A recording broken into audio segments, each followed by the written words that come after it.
कहते हैं परमात्मा में विश्वास दृढ़ कराने के लिए दिखाया मालिक ने रोल करके कि जिस प्रकार मैं साधना करता हूँ, अन्य देव की पूजा नहीं करता हूँ, कबीर परमेश्वर जी ने बताया। और कोठी बंगले भी मेरे पास नहीं, मेरा कोई व्यापार बिजनेस नहीं, कपड़ा बुनकर कति निर्धन व्यक्ति जैसा एक आचरण किया। हमें विश्वास दृढ़ कराने के लिए कि घना धन भी आवश्यक नहीं। कोई नहीं सोचा घना धन हो, घना दान कर दूं, इसीलिए मैं मोक्ष प्राप्ति कर लूंगा, फिर तो गरीबों का नंबर आता ही नहीं।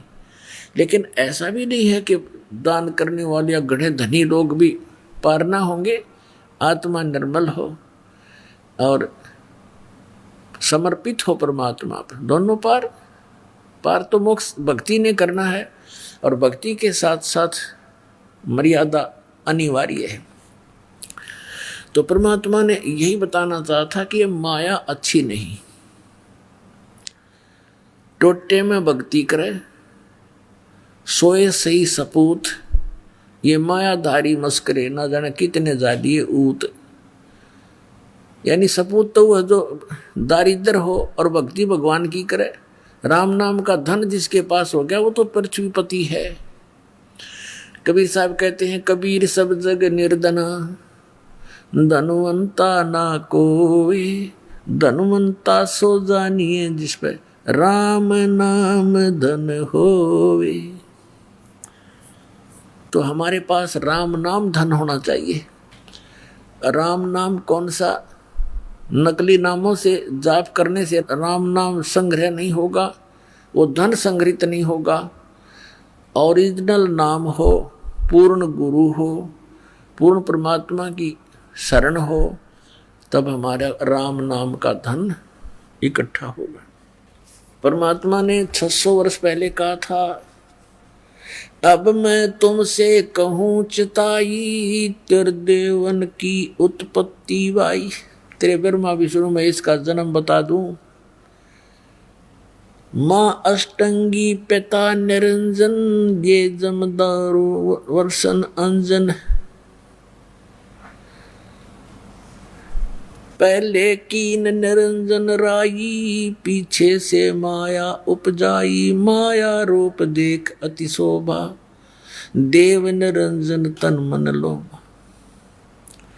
कामदेव धर्मराय सताए, देवी को तुरंत धर खाए।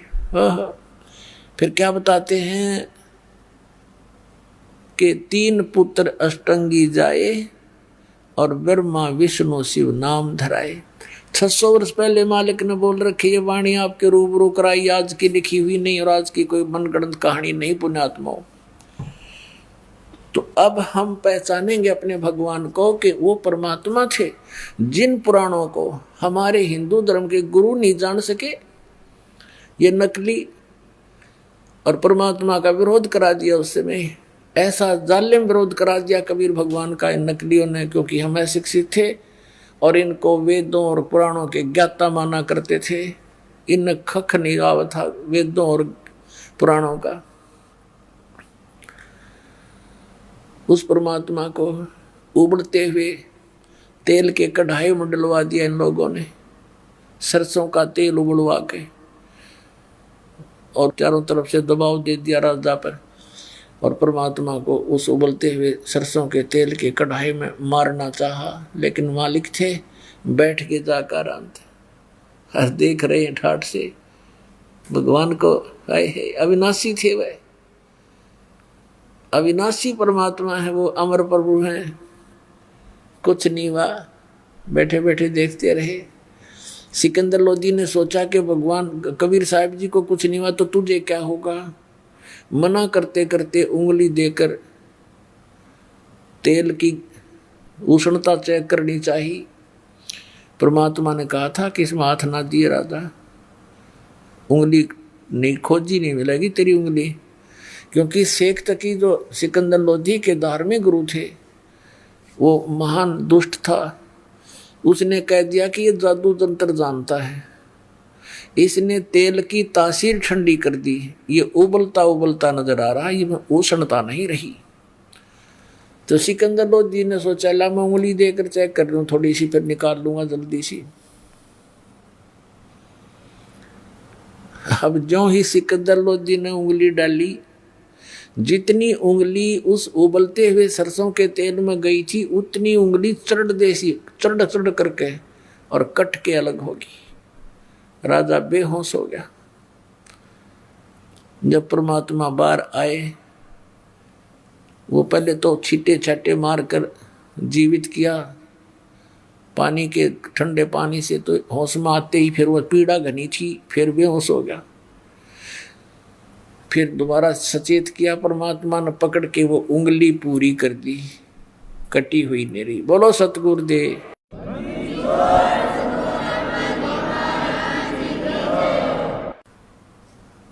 और फिर बहुत से यातनाएं परमात्मा को दी, और कारण क्या था कि वो सत्य कहा करते थे, और वही सत्य जो परमात्मा 600 वर्ष कहा करते थे आज इस दास की सेवा दे दी।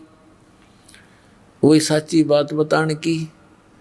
दास के साथ भी इन्होंने कैसा कर तोड़वाया, नकलियों ने क्रोथा कांड करवा दिया झूठ बोल के।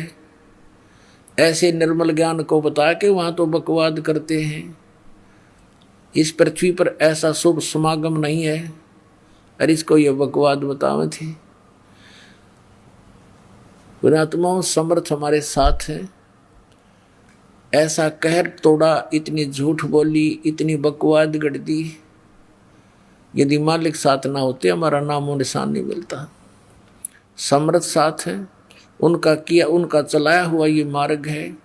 इस मार्ग में, परमात्मा के मार्ग में जो अवरोध पैदा करता है वो अंधा गधा है।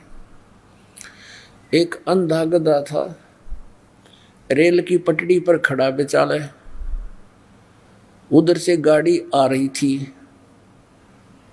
अंधे गधे ने सोचा तुझे कोई छेड़छाड़ करने के लिए आ रहा है। जिधर से गाड़ी आने की आहट आ रही थी उसी तरफ उसने अपने पिछले पैर कर दिए और तैयारी पकड़ दी कि ये मुझे डिस्टर्ब करने वाला निकट आएगा तो दोनों दुलत्ती मारूंगा। तैयार कर ली। अंधा खड़ा आप रेल के मार्ग में और बताओ कि मुझे डिस्टर्ब करने कौन आ रहा है। तो ट्रेन ने तो आना ही था। और अंधे गधे ने दोनों लात मारी, उठा कर पटक दिया, दूर पड़ा जाके। तीन अंधे गधे हैं जो इस मार्ग में अवरोध पैदा करेंगे। वो इंसान नहीं, शैतान है। अंत में उनका उस गधे वाला ही हाल करेगा भगवान। तो पुण्यात्माओं, वही ज्ञान जो भगवान बताया करते थे आज उन्हीं का दिया हुआ दास पे मेर करी दाता ने के बेटा खोज ले इन सदग्रंथों के खजाने में। जो मैंने बोले वचन सारे सच्चे पाओगे। वेद कतेब झूठे ना भाई, झूठे हैं जो समझे नाही। आदरणीय धर्मदास साहिब जी को परमात्मा जिंदा महात्मा के रूप में मथुरा में मिले थे। वो वहाँ पूजा पाठ करने गया हुआ था तीर्थ यात्रा पे। बहुत सा ज्ञान दिया। फिर परमात्मा ने अपना गवाह बनाना था, सचखंड लेकर गए, सतलोक में लेकर गए, जैसे आदरणीय नानक साहिब जी को लेकर गए जिंदा महात्मा के रूप में। बेई नदी से आदरणीय गरीबदास साहिब जी को ले गए, खेतों में गऊ चरा रहे थे, 10 वर्ष के बालक थे, जिंदा महात्मा के रूप में वहां आए और उनको लेकर के सचखंड सतलोक गए। फिर वापस छोड़ दिया इन सभी महापुरुषों को। जब धर्मदास जी वापस आए, पहले वो भले परमात्मा से ज्ञान सुना भी करते थे लेकिन अंदर जगह ना बन रही थी, क्योंकि ये कथा सुनाने वाले एक कबीर परमेश्वर, भ्रमित करने वाले करोड़ों।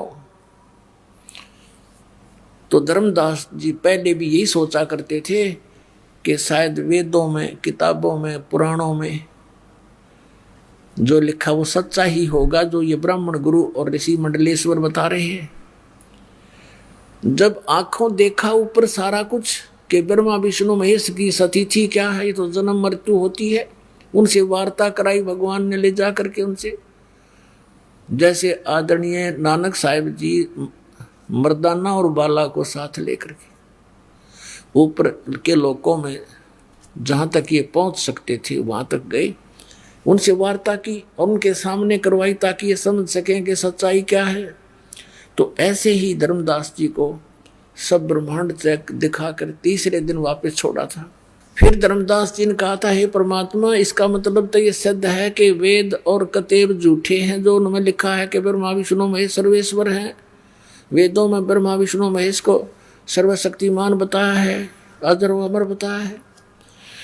तो परमात्मा ने कहा, वेद कतेब झूठे नहीं भाई, झूठे हैं ये समझे ना ही। ये झूठ बोलना है कि वेदों में ब्रह्मा विष्णु महेश सर्वशक्तिमान है। ये झूठ बोलते हैं कि पुराणों में कहीं नहीं लिखा कि उनकी जन्म मृत्यु होती है। ये पुस्तक आपके सदग्रंथ सच्चे हैं, लेकिन ये इनको समझ नहीं सके, इसलिए ये बताने वाले तुम्हारे गुरु झूठे। अब उन झूठे गुरुओं की दिखाऊंगा आपको निरी झलक, एक नहीं गुणीय झलक दिखाऊंगा। देखिएगा पवित्र शिव पुराण, ये गीता प्रेस गोरखपुर से प्रकाशित है, सचित्र मोटा टाइप, केवल हिंदी। संपादक है हनुमान प्रसाद पोदार। और ये प्रकाशित कहाँ से है? प्रकाशक एवं मुद्रक हैं गीता प्रेस गोरखपुर, गोविंद भवन कार्यालय कोलकाता का संस्थान। इसके आपको 98वें पृष्ठ पर ले चलते हैं। रुद्र संहिता 98वां पृष्ठ, संक्षिप्त शिव पुराण, ये है रुद्र संहिता। और हम यहाँ से नीचे से शुरू करेंगे, यहाँ से। ये 5वां अध्याय के अंत में यहाँ से लिंक हो जाएगा आगे का जो हम पढ़ना चाहते हैं। अपने पुत्र नारद की यह बात सुनकर लोक पिता मह ब्रह्मा वहाँ इस प्रकार बोले। नारद ने सृष्टि रचना के बारे में पूछा। ब्रह्मा जी को जैसा ज्ञान था वो ऐसा यहाँ सुनाया 6ठे अध्याय में रुद्र संहिता और पृष्ठ नंबर 99 पर। ब्रह्मा जी ने कहा, ब्रह्मन देव शिरोमणे, तुम सदा समस्त जगत के उपकार में लगे रहते हो। तुमने लोगों के हित की कामना से बहुत उत्तम बात पूछी है। जिस समय समस्त चराचर जगत नष्ट हो गया था, सर्वत्र अंधकार ही अंधकार था, उस समय तत् सद ब्रह्म, इस श्रुति में जो सत सुना जाता है एकमात्र वही शेष था। 100 पृष्ठ पे जिस परब्रह्म के विषय में ज्ञान और अज्ञान से पूर्ण उक्तियों द्वारा इस प्रकार विकल्प किए जाते हैं, उसने कुछ काल के बाद द्वितीय की इच्छा प्रकट की। उसके भीतर एक से अनेक होने का संकल्प उदित हुआ। तब उस निराकार परमात्मा ने अपनी लीला शक्ति से अपने लिए मूर्ति माने आकार की कल्पना की। फिर वो क्या बना देखिएगा, जो मूर्ति रहित परम ब्रह्म है उसकी मूर्ति भगवान सदाशिव है।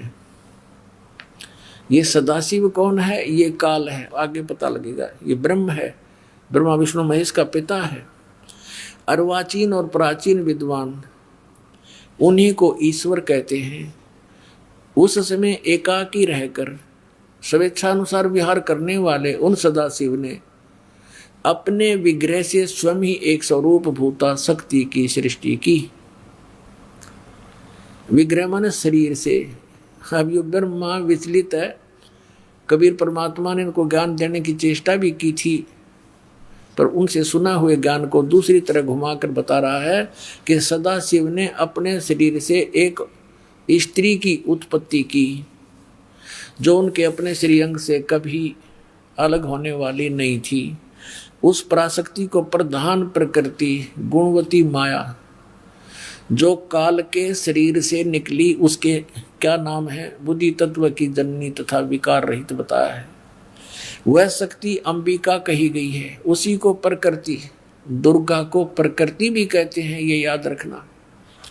सर्वेश्वरी त्रिदेव जननी ब्रह्मा विष्णु महेश की जन्म देने वाली तीनों की माता, नित्य और मूल कारण भी कहते हैं। सदाशिव द्वारा प्रकट की गई उस शक्ति के 8 भुजाएं हैं। हो गया स्पष्ट? कि माँ अष्टंगी पिता निरंजन, ये जमदारुण वंशन अंजन। 3 पुत्र अष्टंगी जाए, ब्रह्मा विष्णु शिव नाम धराए। और आगे देखिए कंसेप्ट। नाना प्रकार के आभूषण उसके श्रीअंगों की शोभा बढ़ाते हैं। वह देवी नाना प्रकार की गतियों से संपन्न है और अनेक प्रकार के अस्त्र शस्त्र धारण करती है।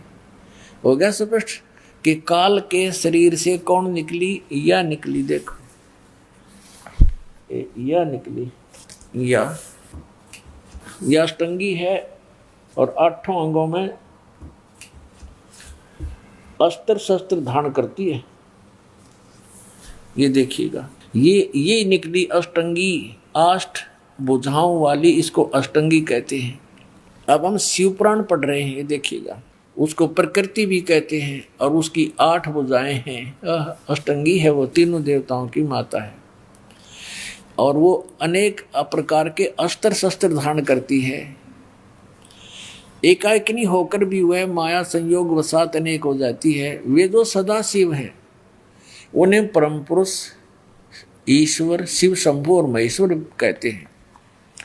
अब देखना, ये रुद्र संहिता का अब हम 6वां अध्याय पढ़ रहे हैं, 101 पृष्ठ पे। अब ये क्या कि वे अपने सारे अंगों पर भस्म रमाए रहते हैं। वो सदाशिव के हैं, जिसको इस पृष्ठ पे यहाँ भगवान सदाशिव हैं। अर्वाचीन और प्राचीन विद्वान उसी इन्हीं को महेश्वर कहते हैं। ये कौन है? वे अपने सारे अंगों पर भस्म रमाए रहते हैं। उन काल रूपी ब्रह्म ने, इसको काल कहो चाहे ब्रह्म कहो, सरपुरुष कहो और गीता ज्ञान दाता यही है। श्री कृष्ण में प्रवेश करके बोल रहा है। उन काल रूपी ब्रह्म ने एक ही समय शक्ति के साथ है, यो नाथ नहीं, शक्ति के दुर्गा के साथ शिवलोक नामक अक्षेत्र का निर्माण किया था। उस उत्तम अक्षेत्र को काशी कहते हैं। वे प्रिया और प्रियतम शक्ति और शिव यानी पति पत्नी रूप में रहते हैं। प्रिया और प्रियतम जो परमानंद स्वरूप है उस मनोरम क्षेत्र में नित्य निवास करते हैं। मुने शिव और शिवा ने, काशीपुरी परमानंद रूपिणी है। मुने शिव और शिवा ने यानी दुर्गा और काल ने, काल और दुर्गा ने प्रलय काल में भी कभी इस क्षेत्र को अपने सानिध्य से मुक्त नहीं किया। देवऋषि एक समय, ब्रह्मा जी बता रहे अपने पुत्र नारद को, एक समय उस आनंद वन में रमण करते हुए शिवा और शिव के मन में ये इच्छा हुई, दुर्गा और काल के मन में, कि दूसरे पुरुष की सृष्टि करनी चाहिए, यानी कोई पुत्र उत्पन्न करना चाहिए, जिस पर सृष्टि संचालन का महान भार रखकर हम दोनों केवल काशी में रहकर इच्छा अनुसार विचरे और निर्वाण धारण करें। ऐसा निश्चय करके शक्ति सहित सर्वव्यापी परमेश्वर शिव ने, इस काल ने अपने वाम भाग के 10वें अंग पर अमृत मल दिया। फिर तो वहाँ से एक पुरुष प्रकट हुआ, यानी इन्होंने पति पत्नी व्यवहार किया, काल और दुर्गा ने, और वहाँ से एक पुत्र की उत्पत्ति हुई। देखिएगा 102 पृष्ठ पे, 102 पृष्ठ पे शिव ने कहा, वो बालक उत्पन्न हुआ, उसके कहा कि वत्स, काल ने कहा बेटा व्यापक होने के कारण तुम्हारा विष्णु नाम विख्यात हुआ। अब ये 6वां अध्याय समाप्त हुआ। अब ये 7वां प्रारंभ हुआ रुद्र संहिता का, और 103 पृष्ठ पे ब्रह्मा जी अपने विषय में बताते हैं। ये तो विष्णु की उत्पत्ति बता दी ब्रह्मा जी ने, अपने विषय में बताते हैं कि ब्रह्मा जी कहते हैं देवऋषि, तत्पश्चात कल्याणकारी परमेश्वर सांब सदाशिव ने, इस काल ने दुर्गा के साथ वही व्यवहार किया, पूर्ववत प्रयत्न करके मुझे अपने दाहिने अंग से उत्पन्न किया। सीधी सी बात है। आगे तो ये नहीं इतना कुछ लिख रखा है, आदमी में मेंटल हो जाए पढ़ता पढ़ता। हमने अपने काम की वस्तु लेनी है। अपने आत्माओं, यहाँ इस पवित्र पुराण ने ये तो सिद्ध कर दिया कि ब्रह्मा और विष्णु की उत्पत्ति दुर्गा और सदा शिव यानी काल रूपी भगवान से हुई। ये इनके पुत्र हैं। अब यहाँ अनुवाद करता इस बात से विचलित हो गया कि शिव से शिव की उत्पत्ति कैसे लिखूं, इसमें तो लिखा हुआ है, यहाँ तो लिखा नहीं। लेकिन आगे कहते चोर चुरावे तुमबड़ी वो गड्ढे पानी में, वह गड्ढे वह ऊपर आवनो सच्चाई छानी ना। ये देखिएगा, ये वही शिव पुराण है, हम आपको सुना रहे हैं। अब हम इसके 110 पृष्ठ पे आपको ले चलते हैं। ये रुद्र संहिता ही चल रही है और संक्षिप्त शिव पुराण 110 पृष्ठ पे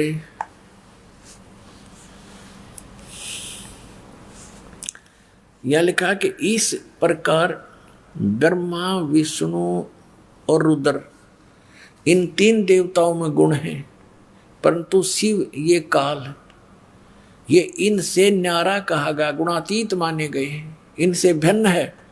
गीता जी अध्याय नंबर 7 के श्लोक नंबर 12 में ये कहता है कि तीनों गुणों, रजगुण, सतगुण, तमगुण से जो कुछ भी हो रहा है इसका निमित्त कारण मैं ही हूँ, लेकिन मैं इनमें नहीं और ये मुझ में नहीं। तो यहाँ भी ये स्पष्ट किया है कि वो इनसे न्यारा है। अब यहाँ भी कंसेप्ट क्लियर नहीं हो पाया कि भी रुद्र भी कह दिया। अब यहाँ आप दिखाते हैं आपको, पृष्ठ नंबर 24 पर आते हैं शिव पुराण के। ये देखो, एक समय क्या हुआ, ब्रह्मा और विष्णु जी का आपस में इस बात पर युद्ध हो गया कि ब्रह्मा जी कहता है विष्णु जी को कि मैं तेरा बाप हूं, तेरी उत्पत्ति मुझसे हुई है क्योंकि मैं सबकी सृष्टि करता हूं। विष्णु जी कहने लगे नहीं, मैं तेरा पिता हूं, तू मेरी नाभि कमल से उत्पन्न हुआ है। ये कारण क्या होता है कि जिन महापुरुषों ऋषियों ने साधना करी, हठ योग करके समाधिस्थ हुए, तो इस काल भगवान ने किसी को तो ब्रह्मा के रूप में दर्शन दे दिया, क्योंकि उसने स्वयं प्रतिज्ञा कर रखी है कि मैं किसी के सामने अपने वास्तविक रूप में नहीं आऊंगा। तो ये कभी अपने पुत्र ब्रह्मा के रूप में दर्शन दे देता समाधि दशा में। तो जिस ऋषि ने समाधि दशा में ब्रह्मा जी के रूप में काल के दर्शन हो गए, उसने डंडोरा पीट दिया, मुनादी कर दी और ब्रह्मा जी के पास आकर कहने लगे, हे भगवान आप तो खुद परमात्मा हो, मैंने साधना करके आपको खोज लिया है। हर ब्रह्मा जी को पता भी कोई नहीं क्या कह रहे हैं, लेकिन एक ने, 2 ने, 10 ने ऐसे कहा तो ब्रह्मा जी फूल गए, चौकस हो गए, सचमुच मैं ही भगवान हूं। फिर तो ऐसे ही किसी को विष्णु जी के रूप में दर्शन दे दिए, तो वो विष्णु जी को कहता है कि ये खुद भगवान है, अपने को छुपाए बैठे हैं, ये तो परम पिता है, मैंने समाधि दशा में इनके दर्शन हो गए, मैंने खोज लिया भगवान ये परमात्मा है। ऐसे ही किसी को उसने शिव रूप में दर्शन दे दिए, अपने पुत्र तमोगुण शिव के रूप में। तो उन ऋषियों ने भगवान शिव को भगवान सिद्ध कर लिया। तो इनका न्यो भ्रम बन गया। इस भ्रम के कारण दोनों की लड़ाई होगी। इन दोनों का युद्ध समाप्त करने के लिए इस काल भगवान ने, ब्रह्म ने ऊपर से एक लिंग छोड़ दिया तेजों में, स्तंभ, और ये लड़ना तो भूल गए, उसकी खोज में लग गए। अब लंबा कहानी ना बताएं तो क्या है, उस समय ये काल अपने पुत्र शिव के रूप में प्रकट हो गया और इनसे क्या वार्ता करी देखिएगा। ये विद्वेश्वर संहिता है, संक्षिप्त शिव पुराण 24 पृष्ठ पे ये लिंग बीच में खड़ा कर रखा है, ये ब्रह्मा जी और विष्णु जी के बीच में। फिर वो स्वयं आकर के इनके सामने खड़ा हो जाता है, फिर इनकी आपस में क्या वार्ता होती है ये देखिएगा। प्रश्न नंबर 25 पे विद्वेश्वर संहिता। ब्रह्मा और विष्णु ने पूछा, प्रभु इस काल से पूछा, सृष्टि आदि 5 कर्तों के लक्षण क्या है, यह हम दोनों को बताइए। भगवान शिव बोले, मेरे कर्तव्यों को समझना अत्यंत गहन है, तथापि मैं कृपा पूर्वक उनके विषय में बता रहा हूँ। ब्रह्मा और विष्णु सृष्टि, पालन और संहार, तिरोभाव और अनुग्रह, ये 5 ही मेरे जगत संबंधी कार्य हैं जो नित्य सद है। संसार की रचना जो आरंभ है उसी को सर्ग या सृष्टि कहते हैं। यहाँ क्या कहता है, पुत्रो ब्रह्मा और विष्णु को कह रहा, पुत्रो तुम दोनों ने तपस्या करके कहता तुमने तपस्या कर ली और मन प्रसन्न होकर दे दिए। बता, इन का जूत इन का सिर, ठेकेदारी आप ले रहा। कहता तुमने तपस्या कर ली और मन खुश होकर दे दिए, तेरा बीच में कह रहे गए तपस्या करके अपना मेहनत मजदूरी करके प्राप्त किए। फिर भी देखो पुत्रो, तुम दोनों ने तपस्या करके प्रसन्न हुए मुझ परमेश्वर से सृष्टि और सतिथि नामक 2 कृत, ये 2 पोस्ट, 2 पद प्राप्त किए हैं। ये तुम बहुत प्रिय। इसी प्रकार मेरी विभूति स्वरूप रुद्र और महेश्वर ने है, यो मैं नहीं है, ने 2 अन्य उत्तम करते सहार और त्रोभाव मुझसे प्राप्त किए, परंतु अनुग्रह नामक कृत दूसरा कोई नहीं पा सकता। अब देखो, अब क्या हो गए, 2 तो ये हो गए ब्रह्मा और विष्णु, इसने सृष्टि और सतिथि नामक के 2 जॉब मिल गई, और रुद्र और महेश्वर ये 4 हो गए, और 5वां यू बोलनिया। इतना स्पष्ट हो गया अपना आत्मा। अब ये भी सिद्ध करना पड़ेगा कि वो काल बोल रहा था, ये काल है ब्रह्मा विष्णु महेश का पिता, और दुर्गा इनकी माता, अष्टंगी 8 भुजाओं में शस्त्र ले रही, इसको अष्टंगी भी कहते हैं। ये देखिएगा। अब इसी पर इस 26 पृष्ठ पर ही अभी आप यहाँ पढ़ रहे थे, और अब यहाँ पढ़ेंगे हम इसी पर। मैंने पूर्व काल में अपने स्वरूपभूत मंत्र का उपदेश किया है, जो ओंकार के रूप में प्रसिद्ध है। वह मां मंगलकारी मंत्र है। सबसे पहले मेरे मुख से ओंकार यानी ओम प्रकट हुआ, जो मेरे स्वरूप का बोध कराने वाला है। ओंकार वाचक है, मैं वाच्य हूं। यह मेरा मंत्र है, यह मंत्र मेरा स्वरूप ही है। प्रतिदिन ओंकार का निरंतर स्मरण करने से मेरा ही सदा स्मरण होता है। मेरे उत्तरवर्ती मुख से अकार का, पश्चिम मुख से उकार का, दक्षिण मुख से मकार का, यानी ए ऊ और मैं, जिससे ये ओम बनता है, और पूर्ववर्ती मुख से बिंदु, ये जो ओम है इसके विषय बता रहा कि यू ए ऊ और यू पर बिंदु,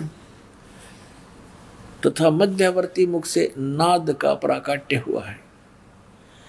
इस प्रकार 5 अवयवों से युक्त ओंकार का विस्तार हुआ।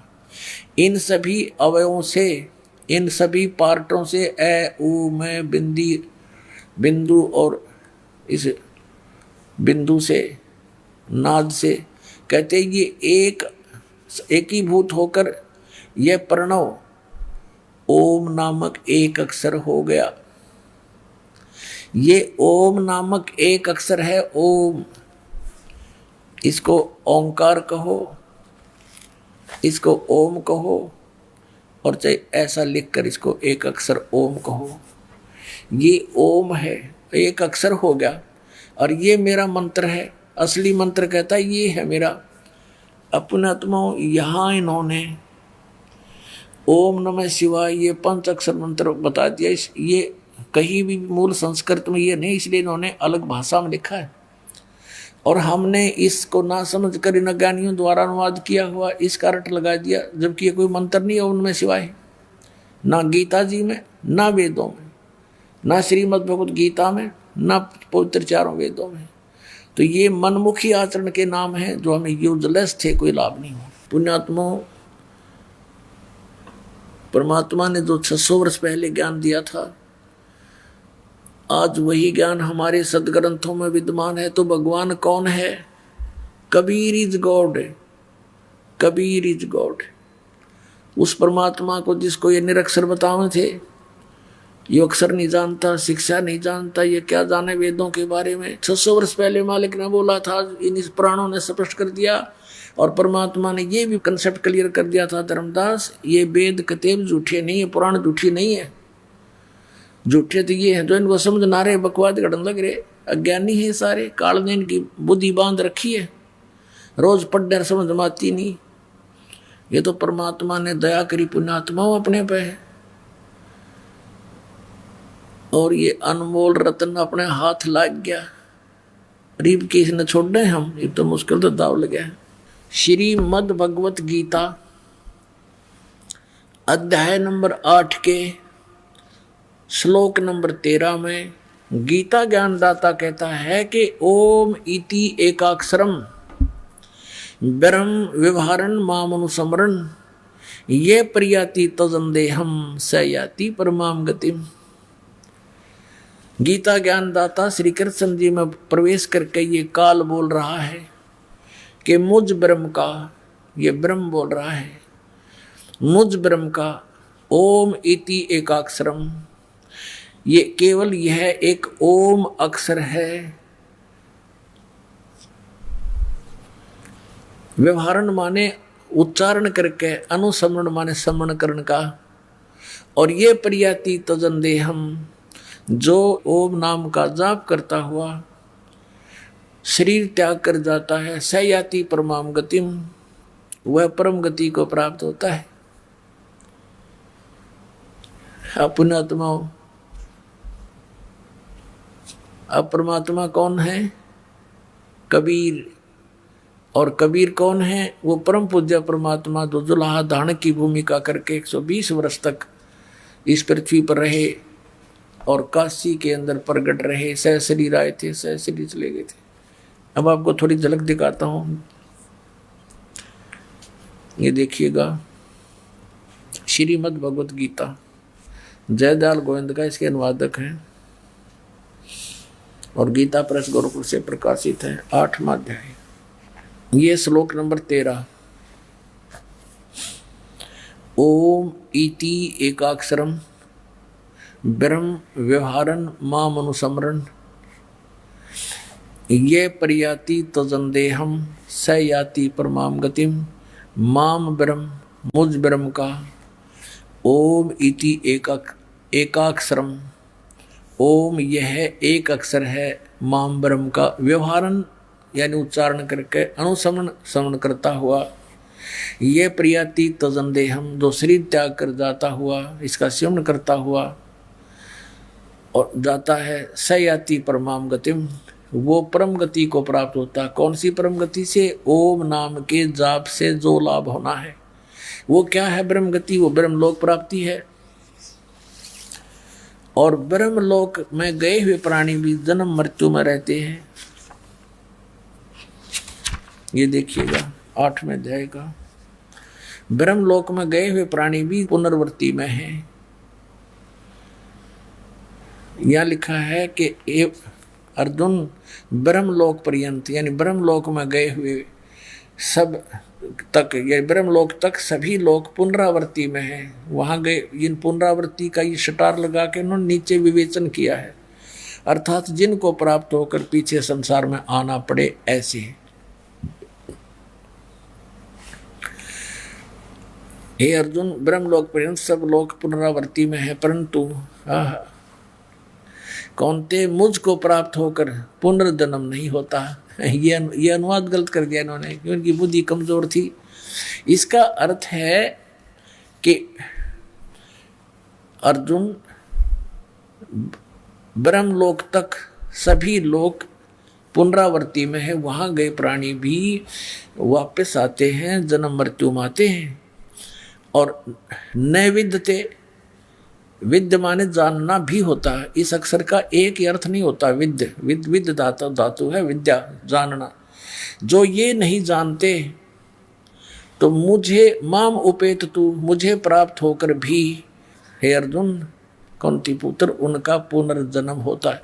यदि हम इसका ये इन वाला अर्थ करें तो फिर देखिएगा पुण्यात्मा, अध्याय नंबर 4 के और श्लोक नंबर 5 और 9 में, गीता अध्याय नंबर 2 के श्लोक नंबर 12 में और अध्याय नंबर 10 के श्लोक नंबर 2 में स्पष्ट क्या कर दूं, तेरे और मेरे बहुत जन्म हो चुके, तू नहीं जानता मैं जानता हूं। तो फिर ये कहना कि मुझे प्राप्त होकर उनकी जन्म मृत्यु नहीं होती, ये अनुवाद गलत है। ये देखिएगा अध्याय नंबर 4 का और श्लोक नंबर ये 5 है, यहां से शुरू होता है। बहुनानी यहाँ से पढ़ेंगे हम। हे प्रणतम अर्जुन, मेरे और तेरे बहुत से जन्म हो चुके हैं, उन सबको तू नहीं जानता, मैं जानता हूँ। सीधा हो गया कि मेरे और तेरे बहुत से जन्म हो चुके हैं, इसका मतलब ये नासवान है। फिर 9 में यही 8वें अध्याय का 9वां श्लोक यहाँ पर है। अर्जुन, मेरे जन्म और कर्म दिव्य अर्थात निर्मल और अलौकिक है। दिव्य है, अलौकिक है। इस प्रकार जो मनुष्य तत्व से जानता है, जानने वाला शरीर को त्याग कर फिर जन्म को नहीं प्राप्त होता, किंतु मुझे ही प्राप्त होता है। अब यहाँ भी इन्होंने अपने हिसाब से बताया कि उनका पुनर्जन्म होता है। अब यहाँ स्पष्ट कह रहा है कि मेरे और तेरे बहुत जन्म हो चुके हैं, तू नहीं जानता। मेरे जन्म और कर्म दिव्य हैं। और दूसरे अध्याय के 12वें श्लोक में ये देखिएगा, अध्याय नंबर 2 का और श्लोक नंबर 12, न तो ऐसा ही है कि मैं किसी काल में नहीं था, अथवा तू नहीं था, अथवा ये राजा लोग नहीं थे जो सेना सामने खड़ी है, और न ही ऐसा ही है कि इससे आगे हम सब नहीं रहेंगे। कहने का भाव यह है कि तू ये ना सोचे कि अर्जुन तू और मैं अभी वर्तमान में ही जन्मे हैं। हम और ये सामने सैनिक, ये राजा लोग पहले भी थे और आगे भी जन्म होगा। इसे सिद्ध हो गया कि गीता ज्ञानदाता की जन्म मृत्यु होती है, स्वयं स्वीकारा है। और ये दूसरे अध्याय के 17वें श्लोक में कह रहा है कि अविनाशी तो उसको जान, खुद कह रहा है गीता ज्ञानदाता। और ये ब्रह्म बोल रहा है, ये भी कंसेप्ट क्लियर हो गया। नाश रहित यानी अविनाशी तो उसको जान जिससे ये संपूर्ण जगत दृश्य वर्ग व्याप्त है, यानी जिसने सारे ब्रह्मांडों की रचना की है। और इस अविनाशी का विनाश करने में कोई भी समर्थ नहीं है, यानी गीता ज्ञानदाता से कोई अन्य है नाश रहित अविनाशी। अब हम अपने प्रसंग पर आते हैं। यह सिद्ध हो गया कि गीता का ज्ञान ये ब्रह्म दे रहा है। अब श्रीमद् भगवत गीता को हम समझेंगे। परमात्मा ने कहा, गुण तीनों की भक्ति में ये भूल पड़ो संसारे,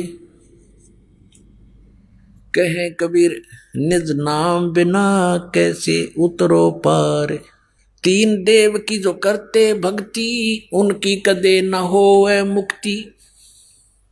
इन तीनों देवों की, श्री ब्रह्मा, श्री विष्णु, श्री शिव जी की जो भक्ति करते हैं, उनकी कभी मुक्ति नहीं हो सकती। ये स्वयं नाशवान है, इनकी जन्म मृत्यु होती है। थोड़ा सा और कंसेप्ट यहाँ क्लियर कर देते हैं। पुण्यात्माओं, ये तत्व ज्ञान का सूर्य उदय हो रहा है। अभी तक हमने अज्ञान अंधेरे में हम भटक रहे थे। इन नकली गुरुओं ने हमारा हंडोला बना रखा था और इन्होंने एक चक्रव्यूह बनाकर हमें फंसा रखा था। कबीर परमात्मा कहते हैं, 9 मन सूत उलझिया ऋषि रहे जखमार, और सतगुरु ऐसा सुलझा दे भाई उलझे ना दूजी बार।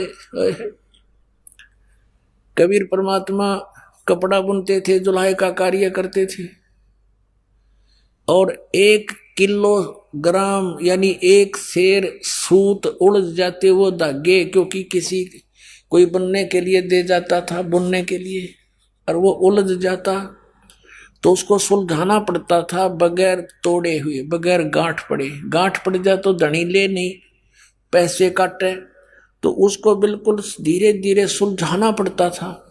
और 1 सेर सूत को सुलझाने में सारा दिन लग जाता उलझे हुए सूत में। और 9 मन, 1 मन में 40 किलो यानी 360 किलोग्राम सूत को सुलझाना, उलझे हुए को। ओहो, तो क्या बताते हैं कि ये आध्यात्मिक तत्व ज्ञान रूपी सूत इन अज्ञानियों ने इतना उलझा दिया था जैसे 9 मन सूत को उलझा कर डाल दे उलट पुलट करके। और कहते हैं, 9 मन सूत उलझिया ऋषि रहे जखमार। इन ऋषियों का समझ में आई नहीं अभी तक। और सतगुरु ऐसा सुलझा दे उलझा ना दूजी बार। अब इस दास को परमात्मा ने भेज दिया सतगुरु बना के। सतगुरु माने सच्चा ज्ञान देने वाला, तत्व ज्ञान से परिचित कबीर परमेश्वर ने अपनी कृपा से इस दास को या दिव्य दृष्टि दे दी के सदग्रंथों को उस परमात्मा के सूक्ष्म दर्शी से, उस तत्व ज्ञान से जाना और समझा, पहचाना और आपको पहचान करा दी। अब इसमें देखिएगा ब्रह्मा विष्णु महेश की क्या स्थिति है। श्रीमद् भगवत गीता, गीता प्रेस गोरखपुर से प्रकाशित है। संपादक हनुमान प्रसाद पोदार, चिमनलाल गोस्वामी। प्रकाशक एवं मुद्रक हैं गीता प्रेस गोरखपुर, गोविंद भवन कार्यालय कोलकाता का संस्थान। इसके 123 पृष्ठ पे तीसरा स्कंद है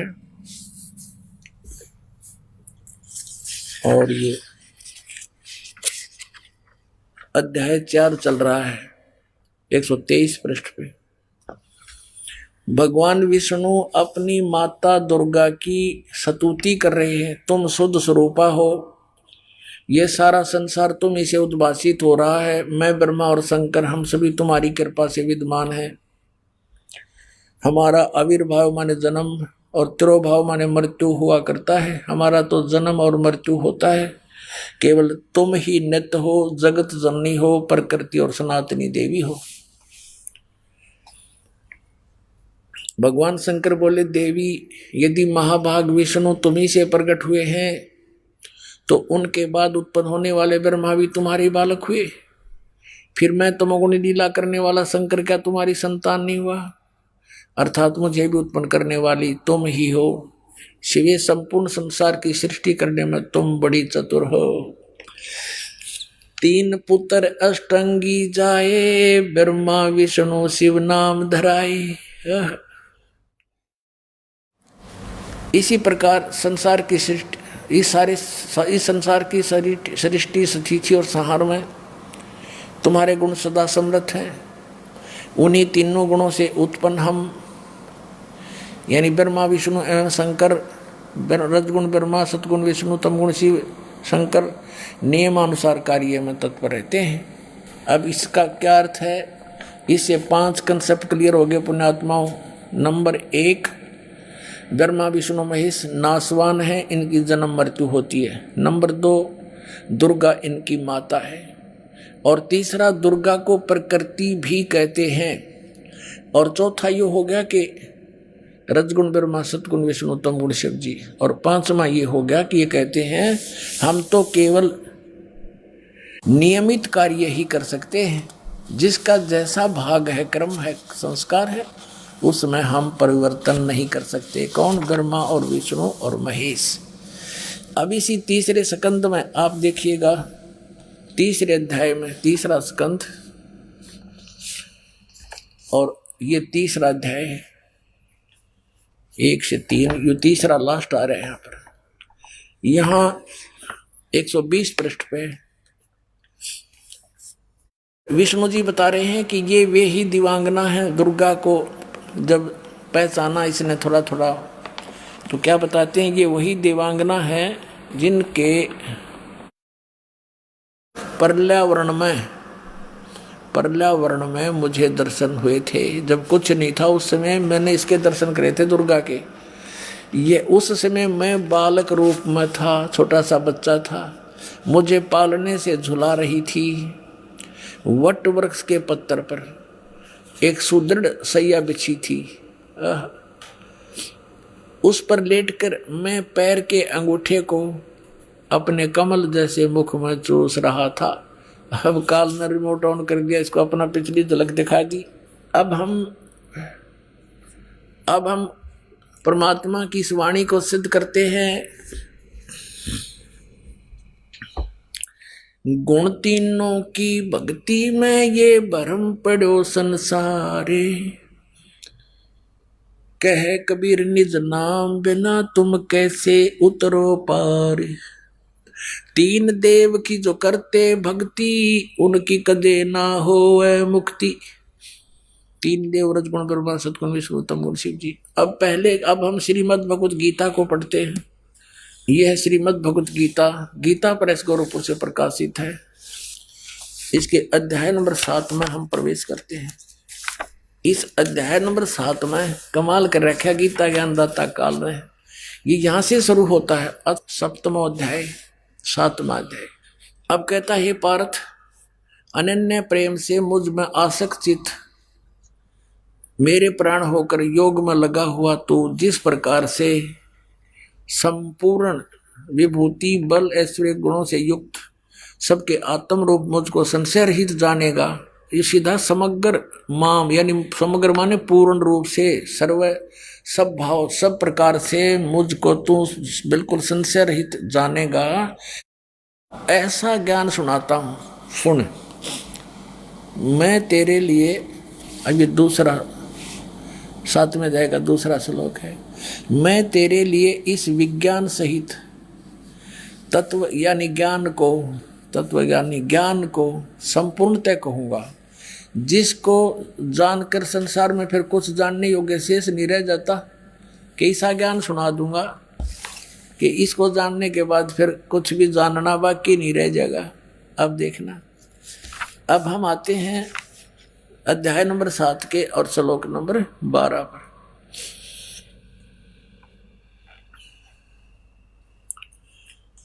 अब गीता ज्ञानदाता कहता है, और भी जो सतगुण से उत्पन्न होने वाले भाव हैं और रजगुण से तथा तमगुण से उत्पन्न होने वाले भाव हैं, उन सब को तो मुझसे होने वाले हैं ऐसा जान, परंतु वास्तव में उनमें मैं और वे मुझ में नहीं है। अभी आपको शिव पुराण में दिखाया था कि वहां क्या बताया है, ये देखिएगा, शिव पुराण दिखाना ही पड़ेगा एक बार फिर आपको। ये 9वां अध्याय है रुद्र संहिता का, गीता प्रेस गोरखपुर से प्रकाशित, आपको दिखाई थी। इसके 110 पृष्ठ पे यह है रुद्र संहिता।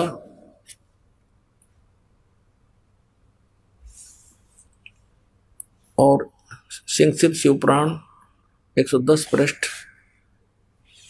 यहां पढ़ा था हमने। इस प्रकार ब्रह्मा विष्णु रुद्र इन 3 देवताओं में गुण है, और ये परंतु शिव ये काल रूपी ब्रह्म, जो गीता भी वही बोल रहा है, यो इनसे परे है। गुण अतीत माने इनसे परे।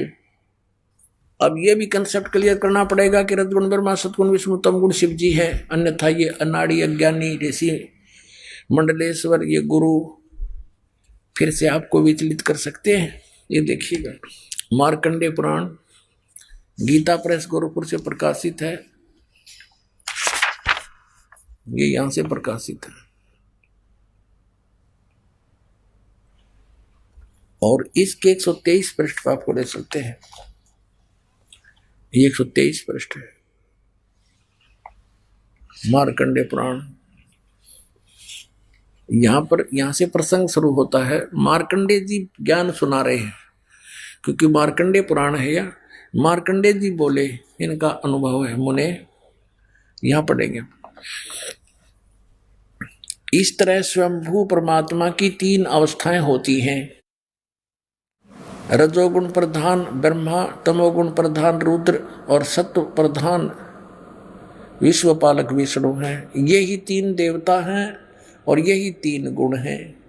हो गया कंसेप्ट क्लियर। ब्रह्मा विष्णु महेश कहो और ते 3 गुण कहो। गुण 3 की भक्ति में ये भूल पड़ो संसार। 3 गुण यानी ब्रह्मा विष्णु महेश की भक्ति में भूल पड़ो संसार, और कह कबीर निज नाम बिना कैसे उतरो पार। 3 देव की जो करते भक्ति, उनकी कदे ना हो मुक्ति। 600 साल पहले परमात्मा ये शब्द बोला करते थे, और आज वो हमारे सदग्रंथ इनका समर्थन कर रहे हैं।